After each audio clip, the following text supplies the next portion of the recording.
আগে বাড়ি চলিয়া যায়। গরুটায় মালিকের থেকে সব, মালিকের থেকে একটা টাকাও পায় না। গরুটা দিয়ে তাকায় দেখ, ঘুমানোর জন্য একটা আরামের বিছানাও গরুটায় পাইল না।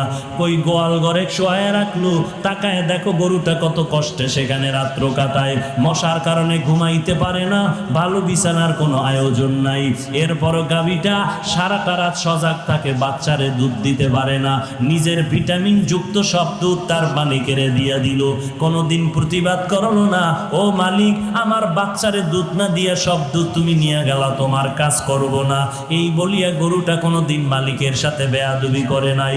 কোরবানির বাজারে যদি গরু বিক্রি করতে নাও, বিক্রি যদি না হয়, রশিটা গলায় পেঁচায় দিলে গরুটা মালিকের আগে আগে বাড়ি চলিয়া যায়। এরে বান্দা তাকায় দেখ, একটা কুকুর